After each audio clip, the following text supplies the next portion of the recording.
With 3 million members searching, SingleMuslim.com proudly sponsors Single Muslim Live.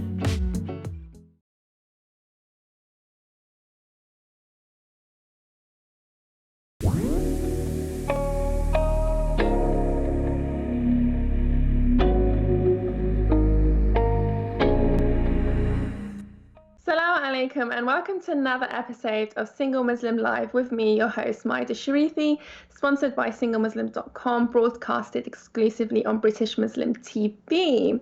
From wherever you are watching, a very warm welcome. We are currently live on Sky channel 752, as well as across our social media platforms on Twitter, YouTube and Facebook, where you can be a part of tonight's conversation by sending in your comments or any questions that you might have for my guest. You can also be a part of the conversation by calling in live to the studio on 0192 4231 I must warn, as always, standard rates will apply, so please make sure you have your bill payer's permission before we have that live phone conversation. And we also have a WhatsApp for you to get in contact and send in any questions you have for us tonight, but also to send in your comments and opinions on tonight's discussion.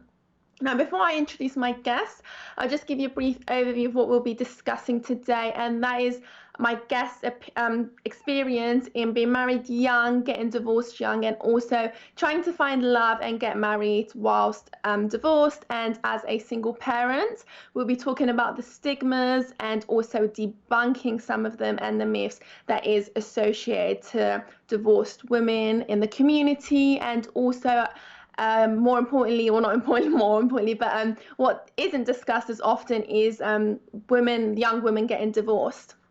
So we'll go into all of that. It is a big topic, big, heavy conversation. So you're more than welcome to get involved or send in any questions you have.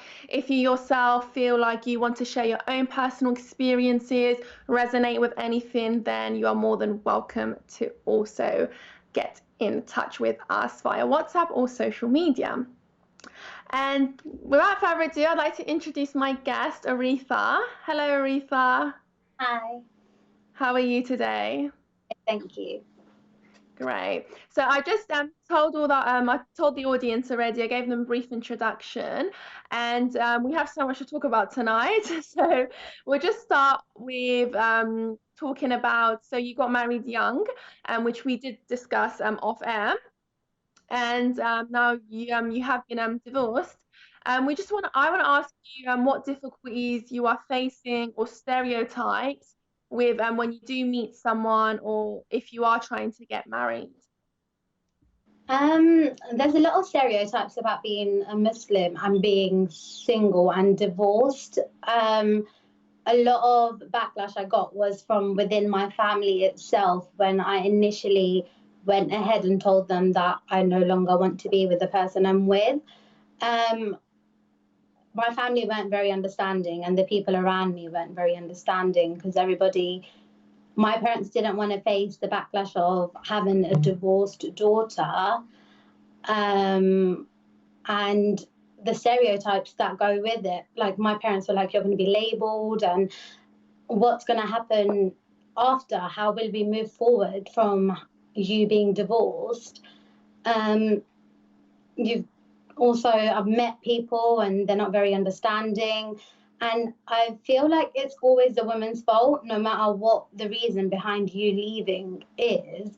It's always down to I must have done something wrong, I must have not been a good wife, or it's an issue there. Definitely. I think this is something that's quite common across Muslim communities, and that is the blame on the woman, or the woman's not doing something right. And this idea that, you have to persevere, but it's like, at what point it's enough and you have to leave? So you didn't actually get support from your family. Did you manage to get any support at all? At any point, did you feel like, I might as well stay in this marriage, etc., because of all this potential and real life backlash that you were going to get?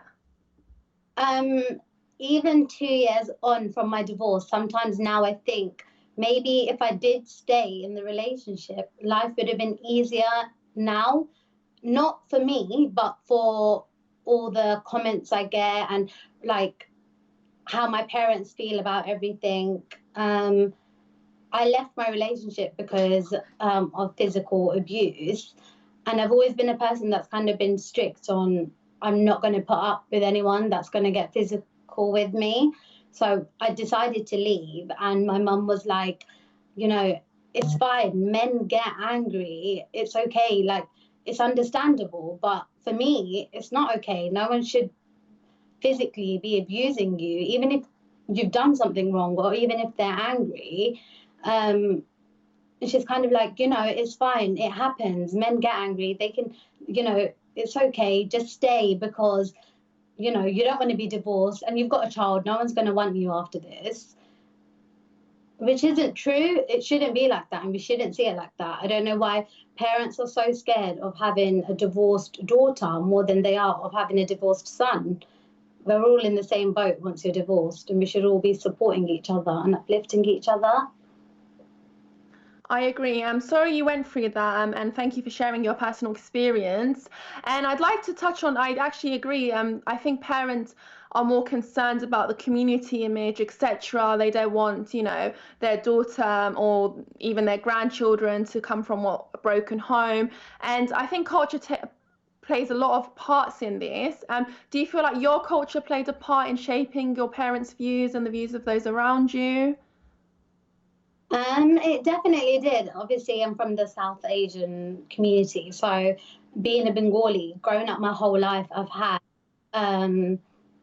you can't dress like this, you can't talk like this, and my whole life growing up, I've had my mum and my gran used to live with us, teaching me how to be a good wife and teaching me how to love my husband and take care of my husband, but not teaching me how to love myself and how to be the best version of myself. Because if you don't love yourself, how are you meant to love someone else?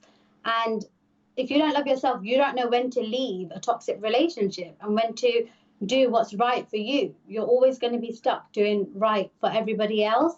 And I think when it came to the time, I was going through a lot during my marriage. I was married for 3 years. I was 18 when I got married. And out of those 3 years, it was a horrible time most of the time. But it took me so long to leave because I was so worried about my parents not accepting it and not being okay with it and not wanting to drag their name through the mud along with mine. So I wish my parents told me that no matter what happens, we'll be there for you. If your marriage doesn't work, we'll support you. But it wasn't about supporting me. It was about what people will think at the end of the day. Yes, indeed. And I think that line does resonate with a lot of young women and girls in the Muslim community, and that is what people think. And it's interesting because that goes from anything to wanting to leave a marriage or being forced to get married or careers, etc. Like every dimension of life, there is something where parents can say, what will people think? And you obviously had to experience that yourself firsthand. In terms of now, when you do meet people, especially I'm assuming young Muslim men, is there any do you get any of those same reactions or opinions? I do see it a lot, and even if it's not me needing to date someone, even within my friends, male friends, I hear a lot of like you hear, or they have some sort of barrier that stops them for going for a divorced woman or a woman with a child because their parents wouldn't accept it, or you know, the stigma behind, oh, you're still in contact. I think a lot of people worry about the fact you could still be in contact with the partner and they threatened in some type of way. Within my own household, I have brothers, and one of my brothers he's so stuck in the fact he tells me, no one's going to marry you, no one's going to want you because you've had a child now and you've been married before. We're going to have to find someone that's going to settle with you. And he kind of tries to tell me that I would have to marry someone from Bangladesh and bring them over here because I'm not good enough to marry someone that was born in this country. Not that obviously people in Bangladesh aren't good, but he thinks I wants a passport from me, or they're going to have to pay someone to marry me, which is really wrong, obviously. But Yeah, and it's quite condescending as well, because there's this assumption. It's not even the assumption. It just indicates that people think or believe that, once you're divorced or you have a child, etc., being a single parent, that suddenly that has any correlation with your value as a woman. And do you actually feel that sometimes from people, that they're basing your value on literally a label and your circumstances outside of your control? I definitely feel like I'm labelled as, I mean, I get looks from when we go to family events, or when I meet people I haven't seen in a long time, distant family, and they kind of ask, oh, what's going on? And it's like, oh yeah, I'm no longer married. During the first year, my mum wouldn't even tell people because she didn't want me to be labelled as I've been divorced. And my mum was trying so hard for me to go back to this person just so I'm not labelled as a divorcee with a child. But it's the label I've got. And do you know what? I'm proud of it. I'm proud to be who I am. And I'm so proud of myself for walking away from something that wasn't making me happy. And I wish more people did it. I wish more people walked away from a situation that could avoid things getting a lot worse later on. Thank you. And I'm glad you are happy with the decision you made and proud of it. It's very important to be confident in yourself, and I can definitely see that tonight. But I just wanted to ask, so in the process, you obviously got all of this, the burden of the label and the so-called shame. Did you ever, at one point, did it ever take a toll on you and you were genuinely like embarrassed to tell people or to go to these family events and face these people? Or was it never actually a cause of concern for you? Was you always confident about your decision? I've always been confident about my decision, but I think it was more of feeling secondhand embarrassment for my parents, because I felt quite guilty that they were embarrassed of my decision. But within myself, I knew why I left. No one's going to ever know what you're going through unless they're in your shoes. And I know I left to give my son a better life, because living in a toxic relationship is going to have a toll on him and later on in life.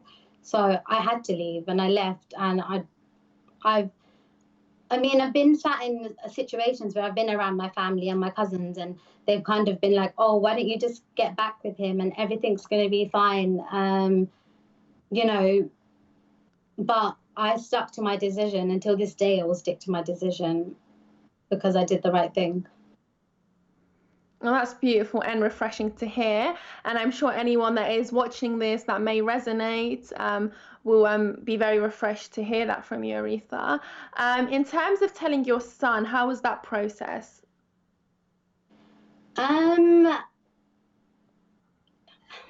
Well, we kind of split when he was 2, so he didn't really understand much.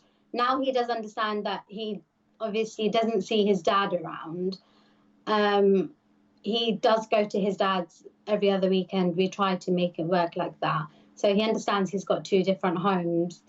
But he hasn't really asked as why we're not together, or he hasn't asked many questions. I guess he's really young.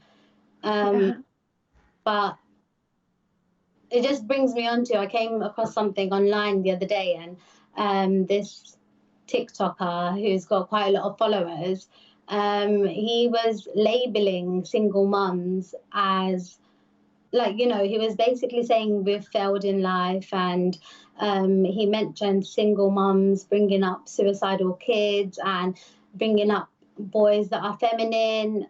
And it baffles me that he's got such a big platform and he's talking like that about women. And I think a lot of men forget that you've come from a woman carried you for 9 months, gave birth to you. So you degrading another woman, what are you getting out of it? What, that's not how we should think. Me being divorced and being a mum, I'm seen as used material to a lot of people, but I'm not, and nor is any other mum out there or divorced woman. We need to bring each other up and not put each other down. And It's the 21st century. Yeah, and you raised a good I like that line, use material, because that's what it goes back down to, because we're so objectified as women. In these circumstances, we see that divorced women are labeled by these men as used material. And I want to touch what you said. You said there's and I actually looked at some of his videos, and it's quite horrifying because he's got like 70k followers, and he's a young Muslim raised in Britain, and he's spewing all of these opinions and these misinformation on single mums. And that can be quite damaging to maybe his young followers, do you think? Or what impact does this have to have someone with such a platform upholding this toxic and negative image of single Muslim mums? Of course, it has a massive toll on how men think. I mean, if you go through the comments, you've got comments you've got boys, men that have been raised by single mums, and they do not agree with him because they've been in that position. They know how hard their mums have worked and how hard it has been for their mums to bring them up. I don't understand why he's labeling us as failed mothers.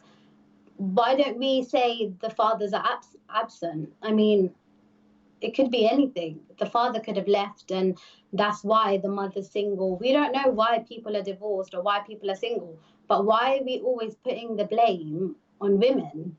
Why is it always the mother's fault that the dad's not there? That's a very good point you made. And in terms of, we'll just go back to being a single parent and meeting people for marriage, etc. At what point do you personally tell them I have a child or I am divorced?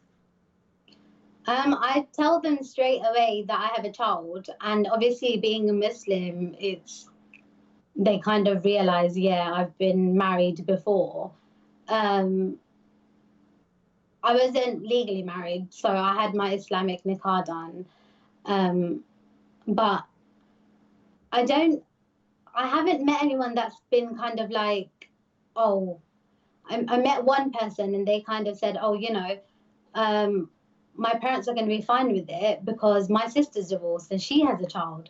And I just thought to myself, so they wouldn't be fine with it if I didn't, if your sister wasn't in the same shoes. It shouldn't be like that. I mean, I'm still a human. I still have, and me being divorced was obviously down to whatever happened in my relationship. And I think before being judged, people should find out why I'm divorced or what happened before they go into any more detail or think, oh, it's not going to work straight away. And I think a lot of men worry about what would happen if they took someone home with a child. I've come across some people that have been, it's fine if you're divorced because, my parents will be more understanding of that. But if you've got a child, it's worse because that's someone else's child. That's not my child. That's not my blood. And instantly I'm kind of like, we're not here for you to judge me and judge my child. I don't need you to be a part of my life. I'm doing just fine without men. So yeah, and like you said, so they differentiate between being a divorced woman with no child and being a divorced woman with a child.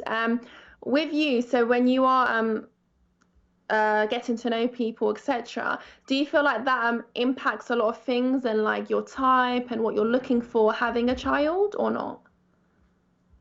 Well, I personally don't think I deserve any less or I deserve some, because I have a child or I've been divorced. I have had people tell me that I should go for a divorced man or I should go with someone who's got kids because they'd be more understanding and it'd be more accepting and it'd make more sense. But I don't know why that should be a thing. I should be able to go for anyone if we like each other. It shouldn't be a problem whether they're divorced or I'm divorced. Because even if I didn't have a child and I wasn't divorced and I was a normal single person, if I found someone and I genuinely felt like it's going to work, I wouldn't look at the fact that they're divorced or they have a child, because that wouldn't matter to me. Oh, that's refreshing to hear. At least you don't put that stigma and stereotype on people. And it is true. Why should you deserve less? Because of circumstances that you did mention. And in terms of meeting people, of course, we're in lockdown. But in general, did you ever experience maybe like those marriage apps, SingleMuslim.com, to give you a wider pool? What are your perspectives on online marriage experiences?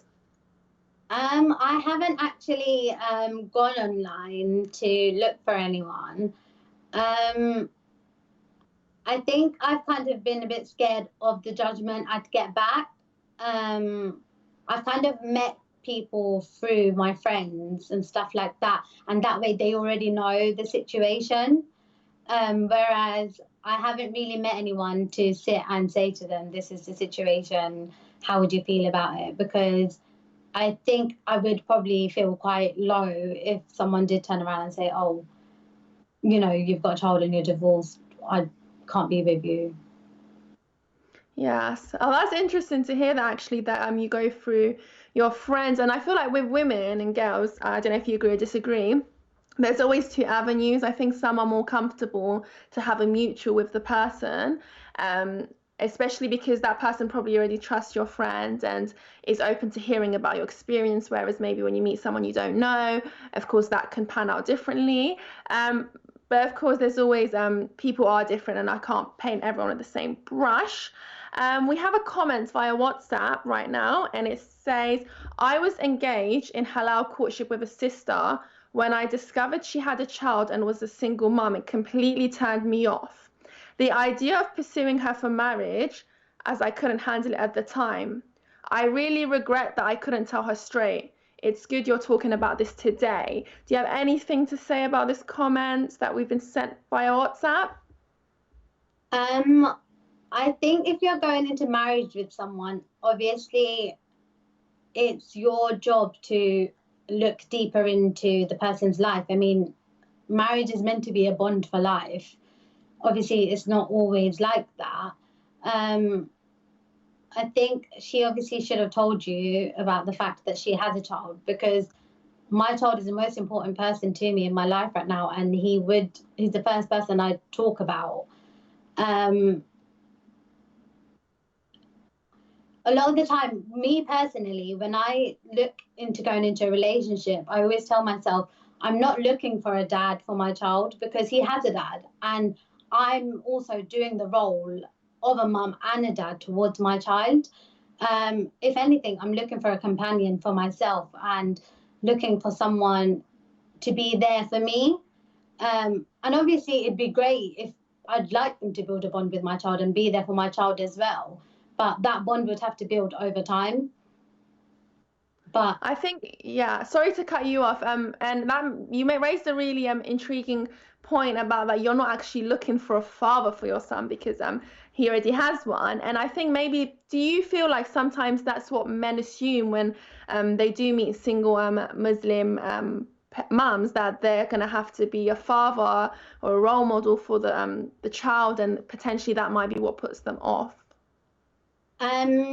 It's funny this has come up, because I was talking to a family member and I had a massive disagreement with them, because we were talking about this situation about me not wanting a father for my child. I'm wanting a companion for myself.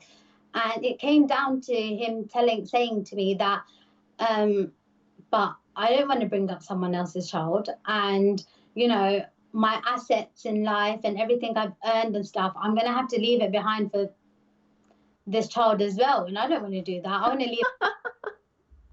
to leave these things for my kids, not for someone else's kids.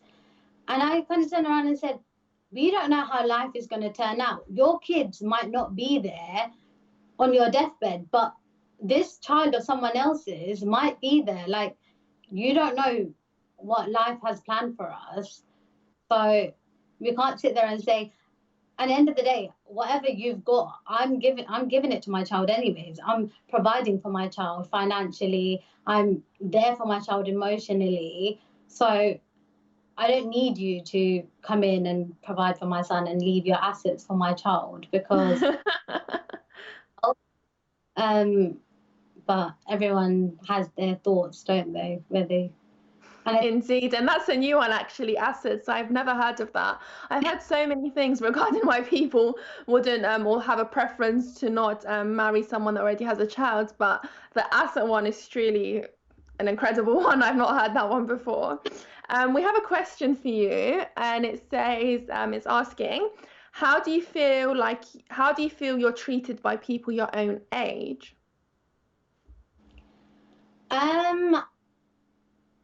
I think, honestly, I don't really interact with a lot of people my age. It's people that are older than me, and I think some people look up to me and they do say to me, like, you're doing so well, you're a single mom, you're living, you're in your own house, you're providing for your child, you're doing everything you can. And I don't complain about being single, and I don't complain about being alone, and I'm doing it. So some people do look up to me, and they are proud of me and how far I've come, because there's not many 23-year-olds out there in my position, and I'm doing well, alhamdulillah. Alhamdulillah. And you said there aren't many 23-year-olds out there in your position. Do you feel like there isn't, or there is, and this conversation is just not being held as much? There probably is a lot of people out there that are going through divorce and whatnot, and they have got kids. I think it's such a taboo topic. People don't want to talk about it. People don't want to address the real problems that, that's happening. And it's sad because, like I say, once you're divorced or you've got a child, you're looked down on and you're kind of brushed either away in the corner, and no one wants to know what's going on in your life, or you're the next biggest talk in whatever. Oh my God, did you hear this person? This person's daughter's got a divorce and she's got a child, and there's no winning. Yeah, it's just never ending. And I think that's what's admirable about you, is that you are so confident and powerful in your journey that these comments don't actually matter anymore, which I can see. And I think that is quite inspiring for women and girls, regardless of their circumstances. And I think the more we do cover these taboo topics, etc., maybe we can start to distangle and dismantle these whole stereotypes and perceptions on women being divorced or single parents getting married, etc. I just want to give a shout out to our international viewers across the world, both in the UK, the Middle East, and Asia. Arefa, you're getting compliments via Facebook too, but I have another comment on WhatsApp from an anonymous sister. And she sent in saying, I listed my status openly on SingleMuslim.com, and I did find my partner, and because we had that transparency, we've been strong. People just need to be open and honest. Love to Arefa for bravely talking about this today. We need to talk about this stuff, swear down. Do you have any comments to make back to that sister? Thank you. It means a lot. I was worried about coming on here, but I think we need to talk about it more. We need to remind our sisters in Islam that we're not failures. Just because we've gone through a bump in the road in life, we're not failures. We're still humans. We're still women, and we're still doing the most amazing things. So just because a man's no longer a part of our life, it doesn't mean we're any less than anyone. Those are some beautiful reminders. And speaking of Islam and religion, I had a therapist before on this show, and she said that there's this idea and this myth that divorced women and girls are less religious. Have you faced that when you do meet people for marriage, that they automatically assume you're not religious or that you're not on deen? I think in general, within the Muslim community, when we see a sister that's not wearing the hijab or that's not wearing modest clothing, according to some, we instantly see them as not practicing. Um, but that's down to God and the person. I mean, we don't know who's praying 5 times a day and who's not. There could be a sister that's wearing hijab that doesn't pray, and there could be me who prays 5 times a day. So we need to stop stereotyping people based on how they look or based on what they've gone through in life. I have had people that have said to me, you know, you're not allowed to get divorced in Islam. Like, it's not allowed. God hates it. And I thought to myself, no, society hates it. God tells you to leave a situation that is having a problem on your emotional health. But people just pick and choose what parts of Islam they want to follow and what parts they don't want to follow. So I kind of just tell them whatever knowledge I have about it. Yes, and indeed it is. Everyone does have their own interpretations, but of course, you can't have yours dismissed because people prefer to stick with their own. And it's beautiful to see you break down the analogy and your own experience of being judged. And we have comments being sent in for you. A comment from Facebook from Jamal Khan. He says, "Don't worry about your child, just focus on your future." I think you're already doing that. Well, worrying about the child and focusing on the future. Do you have anything to say to that comment? Thank you. I'm literally, honestly, I am focusing on my future. I'm not even worried about finding a husband or a man. Whatever Allah has written in my fate will happen, whether I stay single for the rest of my life or whether I find someone to accompany the rest of my journey. It's all written and I can't change it. It is whatever is going to happen. But yeah, I'm literally just focusing on moving forward in life and not looking back. And that's a lovely intersection you added with faith and everything been written. It does give these experiences meaning. Thank you to everyone that is sending in their comments and questions. You can still be part of tonight's conversation, whether that's on Facebook, YouTube, or Twitter, but you can also WhatsApp us directly. The numbers are below, and of course, give us a call where standard rates will apply. We have a brother, Mabt, who has sent in a comment, and that's, personally, I'd embrace a spouse who's had a child. Shows she's genuinely mature and has independence. That's attractive to me. It's a very interesting perspective and quite positive. But I've also, it reminds me of a comment I received about being told I'm too independent. Oh, right. And it's threatening almost for them, and it's intimidating. So, sorry to cut you off. Why do you feel like they're intimidated by it or feel threatened by the idea that you are a very independent woman?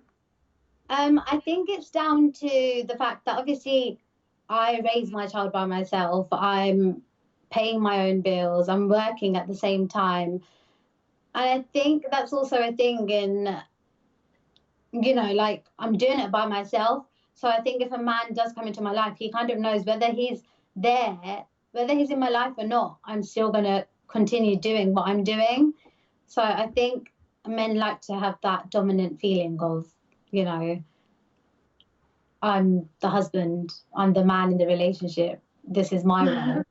But it's not like that for me. I mean, I'd like to have someone to support me and be there along this journey, but like I said, I don't need someone there. So I think men find it kind of like, oh, you know, she doesn't need us. Yes, that's actually an interesting comment. You're too independent.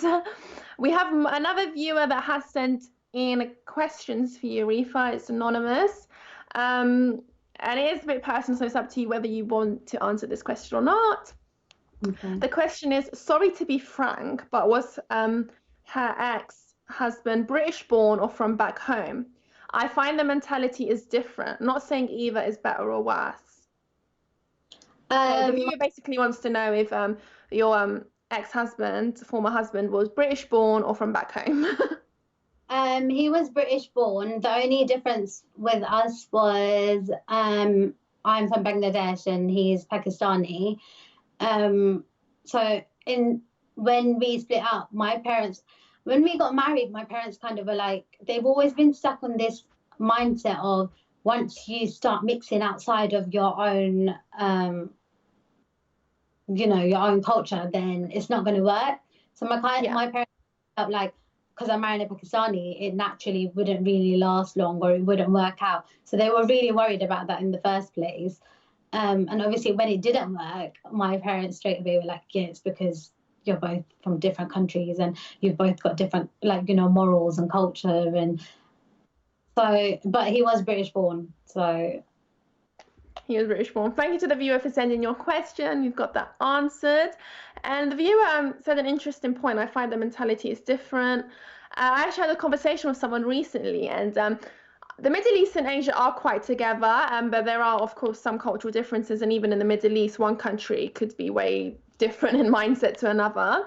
And she was saying in terms of Egypt, for example, being divorced has become a lot acceptable, and there's loads of young women getting divorced. Do you feel like here in the UK, in the British Muslim community, is it becoming more acceptable, or is there a difference between a young woman getting divorced and maybe a woman that's more grown? You don't ever really hear about grown women getting divorced because it's another taboo topic. Nobody wants to talk about it. No one wants to address it. I think it is becoming more common because there are more people getting divorced and leaving relationships they're not happy in.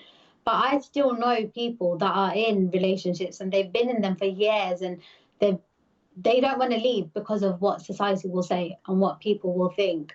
So as much as we're trying to accept it more, I don't think it's working out as well because you still have the stigma of it being a really bad thing. Yeah, that stigma is, of course, there. And I do agree it is becoming more common. The reasons are obviously varied. You've given your own, and I'm going to come back to the reasons more. I just wanted to ask you, so hypothetically, if you were to be on a platform and not meet people through your friends, my first question was, would you consider embracing a matrimonial platform? By that I mean apps like SingleMuslim.com. And if so, would you be straight up about it? Would you put this on your profile? I would embrace it. Not right now. I think maybe in a couple of years' time, I'd think about it. Obviously, I'd like to see where my options go now. But if I do go on it, yeah, I'd put it on my profile and I'd be straight up. And it's the best way to be because at least I won't be wasting someone's time and they won't be wasting my time. They'll know what it is.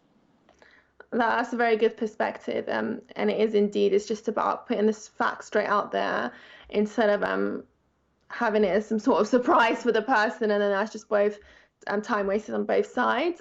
It's interesting because I was having this conversation last week with a young girl who's based in Canada, and she also had this perception, and we kind of had this perception of like online apps, matrimonial platforms, of just being a thing when you've got no other resort, etc.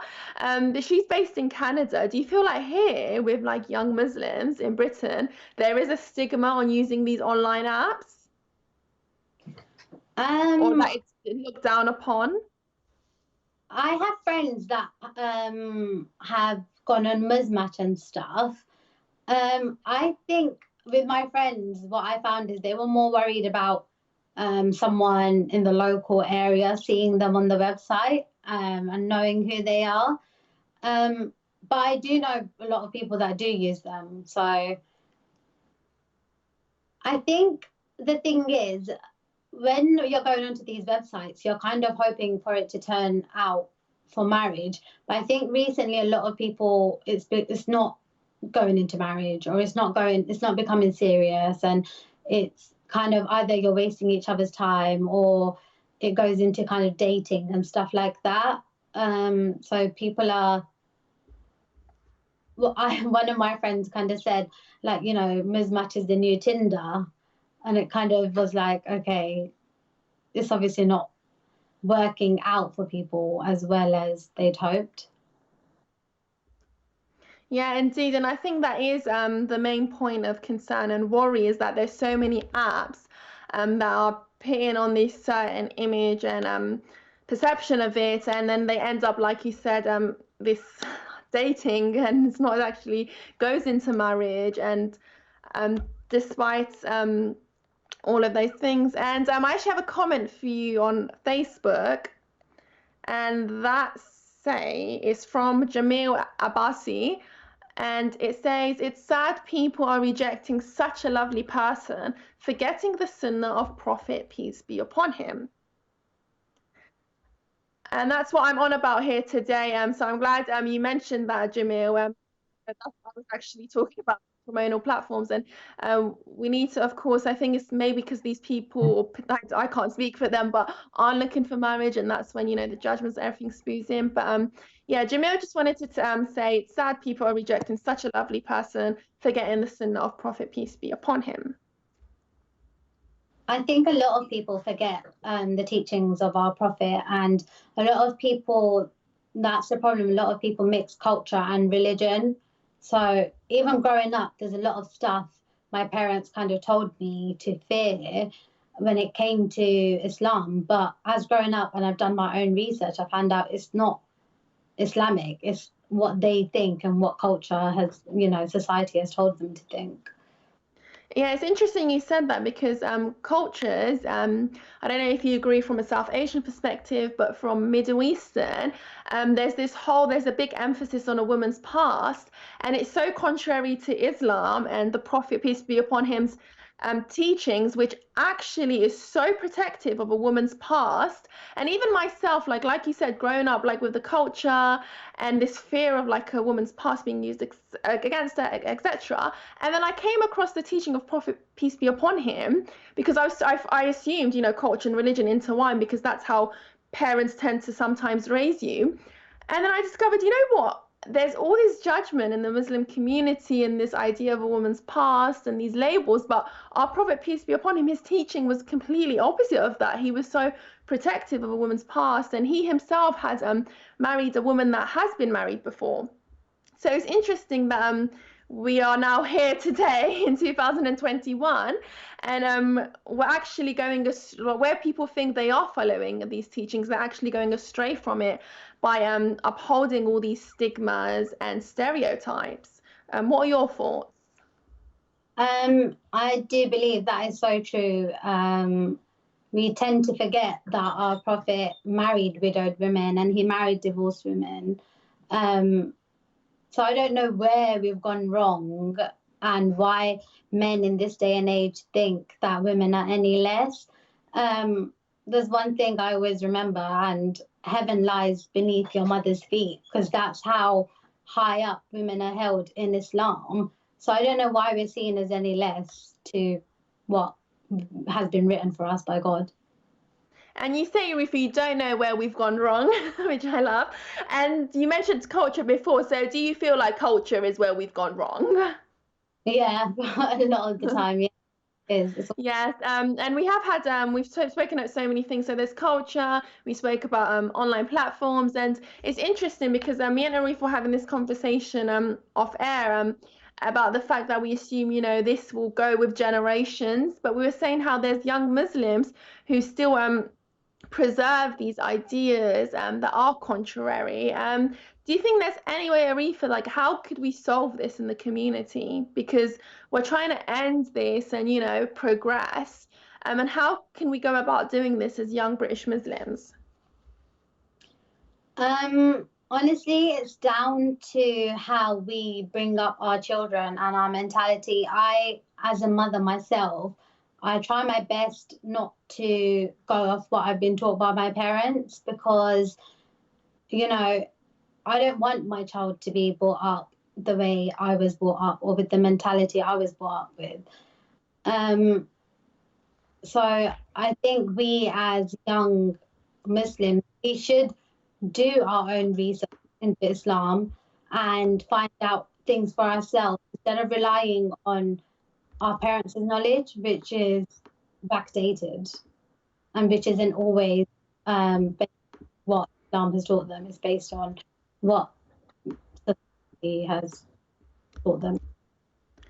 Indeed, and I think a lot of it takes, in terms of parent teaching, but a lot of it does take on us as individuals. Like you said, we have the responsibility of unlearning these things, revising these ideas, and I think it's important to also go out there and meet people. So like you're on the show today, someone who probably had a whole different perspective, has changed their own perspective, unlearned some things. So I think it's important for us to keep also continuing to have these conversations and not shy away or feel uncomfortable because they're taboo. As much as they are taboo, they are real life.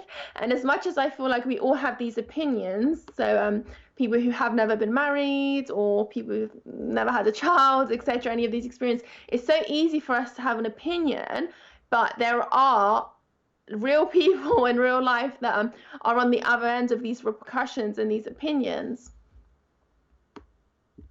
Do you feel like you get judged maybe by women and girls as well as men? I think most of the time women are worse than men, to be honest. I've come across women that have had more opinions than any guy has had. I don't know if it's because the guys are more reserved and they don't want to upset. But even within my family, I've had my cousins say stuff like, you know, your options aren't as open because of what you've gone through. Or, you know, I've also had, oh, like, you know, you should live a more reserved life and you shouldn't be going out and living your life as you are because, you know, you don't want people to think, oh, you're not ready for marriage or you're not marriage material or, you know, you don't want to add any more paint to your reputation and make yourself look worse. But yeah, I've had females tell me that, you know, you won't find someone like the last person you were with. One thing my mum always used to say to me was, no one's going to love you the way your first husband loved you. Why do you think she says that? Like, where does that come from? Because she believes that once, because I've been married now, and for the next man, I'm going to be used. I'm not going to be this. Right. I'm not going to be his first, like, you know, he's not going to be my first husband, so he's not going to see me that way. And I don't know, it's just how she thinks. It's bizarre. And you know what, you did mention girls and women, you experience more judgment from them. And I think that's interesting because once on my own platform, I asked people, I was like, would you marry someone that has a child? And most people that answered no were women. Yeah. And you had like the odd few that were open about it. And a lot of the ideas were that I don't know how true this is for you or if you get this from men. And it was the idea that I want that first, well, we've just spoken about actually, and it's that they want the experience like having a child and etc. Themselves with the man, and they want to have all those first experiences with that man rather than him already having a child. And another cause for concern, which we already touched on in this topic, was that they think, you know, the father of that the mother of that child is always going to be in their life. As someone who's the mother of a child, and say if your ex-husband goes and looks to get married, do you feel like that should be a concern for that woman, that you know, you are going to be in his life because you're raising his child? I personally don't get involved in his personal life. After we split, I live my own life, he lives his own life. So it wouldn't be a thing of, yeah, I'm going to go and get involved and I'm going to tell her how to act towards my child. If you've got common sense, you know how to treat a child right and look after a child. End of the day, if he's going to his dad's house and this other woman's there, it's still his dad's duty to look after him and take care of him. So I don't think, well, I'm not a concern for her. She can live that own choice. But yeah, I don't really know. I think everyone's just worried about how it would be, you know, having this other person a part of their life. But I know it's all about healthy co-parenting, end of the day. If you have a healthy co-parenting situation with whoever your partner is, then it shouldn't matter to when you do move on in life with someone else. Healthy co-parenting. That was a nice line. And we're almost coming to the end of the show. We've only got 5 minutes left. Thank you to everyone that has sent in their question and calls. You've got a couple of minutes to squeeze any more comments or questions if you have any. And just to reiterate, the purpose of Single Muslim Live Show is to promote marriage and the beauty of completing half your deen, whether that's via serious matrimonial platforms like SingleMuslim.com or traditional means. But the key is to get past these cultural stigmas and taboo topics. Now, Arefa, we're really wrapping up soon. So I wanted you, if you can, give our viewers or anyone that is, you know, contemplating a divorce or in a situation where they want a divorce, or have already gone through one, your 3 golden tips for them. If you've got children, you're not only thinking about yourself, you need to put your children first as well. So I don't know what anyone's situation can be, but if you're in an abusive relationship, you don't want your children to grow up in that. You don't want your children to be part of that toxic life. So do what's right for yourself, love yourself enough, respect yourself enough to walk away from something that isn't right for you. I personally believe once a man's raised his hand on you, he has no respect for you. So at least respect yourself and do what's right. End of the day, society isn't paying for your bills. Society isn't paying for your food. They're not going to provide anything for you apart from their judgment. So don't worry about what people are going to think and walk away from whatever you need to walk away from. It's not going to be easy. It never is, but it gets easier. And there's so many, you know, support groups out there. I don't know what country you're in, but if you're in the UK, there's domestic hotlines, there's counselling, like you can talk to anyone. I've currently got a woman I talk to and she's she doesn't know how to leave her relationship. She's got 2 kids, and she's really struggling with this person. And it started off with her messaging me and asking me if her husband's talking to me, and I said no. And then I said, I kind of turned into a conversation where I started kind of helping her and telling her, like, you can't be in a relationship if, you know, you don't trust the person because they've betrayed your trust. So you need to learn how to walk away. And divorce isn't a failure. You know, culture made it into that.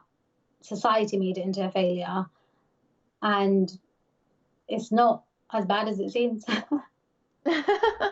I love that. Very light-hearted. It's not as bad as it seems, and you can see that with Arefa tonight. We've got a comment, and that says she is a strong woman with great idea with his life to look after herself. I just want to thank you, Arefa, for coming on with us tonight and sharing your personal experiences.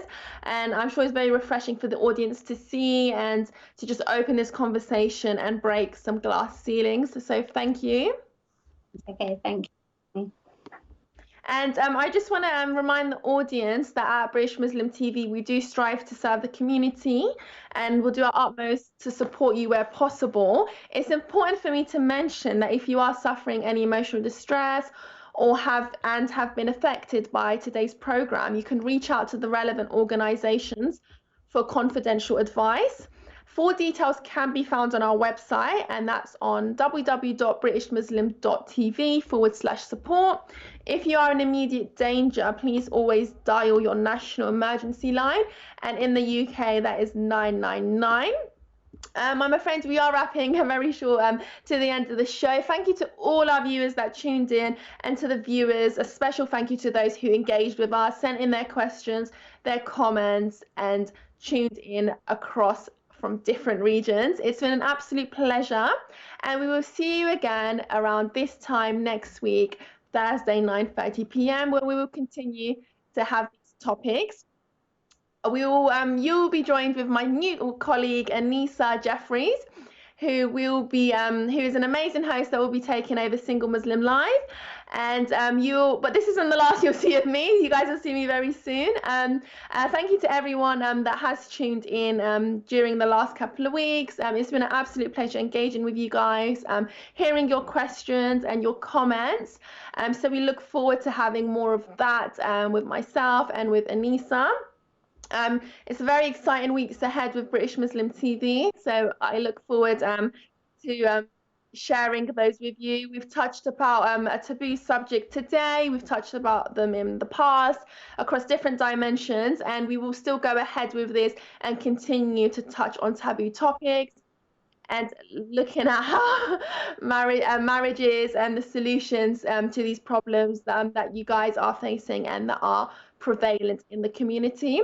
So I look forward to that. Enjoy your evening, and we'll see you very soon. Assalamu alaikum. Goodbye.